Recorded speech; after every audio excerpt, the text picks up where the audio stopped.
ચૈતરભાઈ વસાવા જે રીતે ગુજરાતના યુવાનો અને આદિવાસી સમાજ માટે લડાઈ લડે છે, આદિવાસી સમાજના નાનામાં નાના પ્રશ્નો બાબતે બહુ મજબૂતીથી રજૂઆત કરે છે, અવાજ ઉઠાવે છે, સંઘર્ષ કરે છે અને એના કારણે આદિવાસી સમાજને ખૂબ મોટો ફાયદો થયો છે. અને આદિવાસી સમાજને ફાયદો થાય છે માટે આદિવાસી વિસ્તારોની અંદર ચૈતરભાઈનું પ્રભુત્વ ખૂબ વધી રહ્યું છે. અને ચૈતરભાઈનું વધતું પ્રભુત્વ રોકવા માટે ભાજપના નેતાઓ દ્વારા, ભાજપની સરકાર દ્વારા એમની ઉપર ખોટા કેસો કરવા, મોટી મોટી કલમો લગાવી દેવી, એમની વિરુદ્ધમાં ખોટા ષડયંત્રો કરવા, આ પ્રકારનું તાનાશાહી ભર્યું વલણ, આ પ્રકારની દ્વેષયુક્ત કાર્યવાહી ચૈતરભાઈ ઉપર થઈ રહી છે, એ બાબતનો મજબૂત વિરોધ કરવા માટે માનનીય મુખ્યમંત્રીશ્રીને રજૂઆત કરી. આ સિવાય પાટણના ધારાસભ્યની સામે પાટણના ચીફ ઓફિસર જે રીતનું વર્તન કરી રહ્યા છે એ બિલકુલ અયોગ્ય અને ગેરબંધારણીય વર્તન છે, ધારાસભ્યના પ્રિવિલેજની વિરુદ્ધનું વર્તન છે, એની પણ રજૂઆત મેં કરી.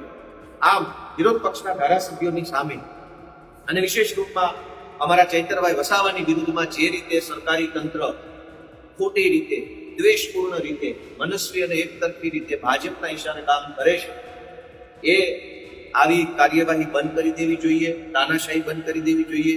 અમારા આમ આદમી પાર્ટીના નેતા માનનીય શ્રી ચૈતરભાઈ વસાવા ના બાબતમાં અમારા બધા ધારાસભ્યો અને સાથે સાથે કોંગ્રેસ પક્ષના પણ ધારાસભ્યો, તમામ ધારાસભ્યો વિપક્ષના ડેલિગેશનના સ્વરૂપમાં માનનીય મુખ્યમંત્રી સાહેબને રજૂઆત કરવા માટે ગયા. અમારી આમ આદમી પાર્ટીની મુખ્ય રજૂઆત એ હતી કે ચૈતરભાઈ વસાવા જે રીતે ગુજરાતના યુવાનો અને આદિવાસી સમાજ માટે લડાઈ લડે છે, આદિવાસી સમાજના નાનામાં નાના પ્રશ્નો બાબતે બહુ મજબૂતીથી રજૂઆત કરે છે, અવાજ ઉઠાવે છે, સંઘર્ષ કરે છે અને એના કારણે આદિવાસી સમાજને ખૂબ મોટો ફાયદો થયો છે. અને આદિવાસી સમાજને ફાયદો થાય છે માટે આદિવાસી વિસ્તારોની અંદર ચૈતરભાઈનું પ્રભુત્વ ખૂબ વધી રહ્યું છે. અને ચૈતરભાઈનું વધતું પ્રભુત્વ રોકવા માટે ભાજપના નેતાઓ દ્વારા, ભાજપની સરકાર દ્વારા એમની ઉપર ખોટા કેસો કરવા, મોટી મોટી કલમો લગાવી દેવી, એમની વિરુદ્ધમાં ખોટા ષડયંત્રો કરવા, આ પ્રકારનું તાનાશાહી ભર્યું વલણ, આ પ્રકારની દ્વેષયુક્ત કાર્યવાહી ચૈતરભાઈ ઉપર થઈ રહી છે, એ બાબતનો મજબૂત વિરોધ કરવા માટે અને એ સિવાય વિસાવદર પોલીસ સ્ટેશનમાં મારી સામે પોલીસે જે વર્તન કર્યું એ ધારાસભ્યના વિશેષાધિકારની વિરુદ્ધનું વર્તન હતું. એટલે મેં વિશેષાધિકારને લઈને મૌખિક રીતે માનનીય મુખ્યમંત્રીશ્રીને રજૂઆત કરી. આ સિવાય પાટણના ધારાસભ્યની સામે પાટણના ચીફ ઓફિસર જે રીતનું વર્તન કરી રહ્યા છે એ બિલકુલ અયોગ્ય અને ગેરબંધારણીય વર્તન છે, ધારાસભ્યના પ્રિવિલેજની વિરુદ્ધનું વર્તન છે, એની પણ રજૂઆત મેં કરી. આમ વિરોધ પક્ષના ધારાસભ્યોની સામે અને વિશેષ રૂપમાં અમારા ચૈતરભાઈ વસાવાની વિરુદ્ધમાં જે રીતે સરકારી તંત્ર ખોટી રીતે, દ્વેષપૂર્ણ રીતે, મનસ્વી અને એકતરફી રીતે ભાજપના ઈશારે કામ કરે છે, એ આવી કાર્યવાહી બંધ કરી દેવી જોઈએ, તાનાશાહી બંધ કરી દેવી જોઈએ, વિરોધ પક્ષોને દબાવવા માટેની કોશિશ ન કરવી જોઈએ. ખાસ કરીને જ્યારથી આમ આદમી પાર્ટી ગુજરાતની અંદર ખૂબ મજબૂતીથી આગળ વધી રહી છે, ત્યારથી ભાજપ વાળા આમ આદમી પાર્ટીથી ખૂબ ચીડાયેલા રહે છે અને એટલે સત્તાની તાકાતથી અમારું ગળું દબાવવાની કોશિશ કરે છે કે દબાવવાનું છે નહીં.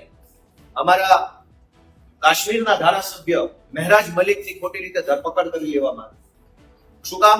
કેમ કે આમ આદમી પાર્ટીના ધારાસભ્ય છે અને વિધાનસભાના ગૃહમાં ખૂબ બોલે છે જનતા માટે. ખોટા કેસમાં, વાહિયાત બાબતોમાં આજે અમારા ધારાસભ્યની ધરપકડ થઈ ગઈ. કાશ્મીરમાં અમારા ધારાસભ્ય ચૈતરભાઈ વસાવાની ધરપકડ કરેલી છે.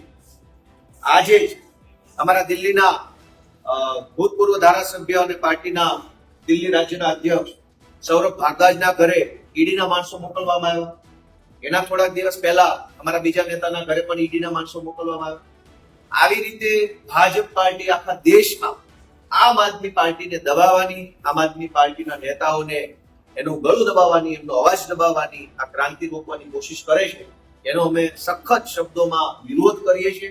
આ દમ દાટી અને દંડાવાળી સરકાર તમે દીવાવાળા માણસો, અમે તમારી ઈડી, પીડી, સીડી જે કાંઈ હશે એ ચેલેન્જને સ્વીકારી લઈશું, પડકારોને પણ ઝીલી લઈશું અને પડકારો ઝીલીને આગળ વધશું.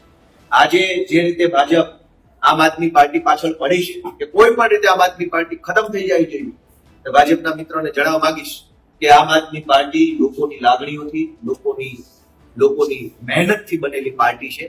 કોઈ એક વ્યક્તિની કે સંસ્થાની પાર્ટી હોત તો ખતમ થઈ શકે, પણ કરોડો લોકોના દિલની સંવેદનાઓથી બનેલી પાર્ટી છે. એને સત્તાની તાકાતથી ખતમ નથી કરી શકાતી. અમે ભાજપના આ તાનાશાહી ભર્યા વલણનો સખત કડક વિરોધ કરીએ છીએ અને એની સામે સંઘર્ષ કરીને લડતા રહીશું. બીજી વાત કે આજે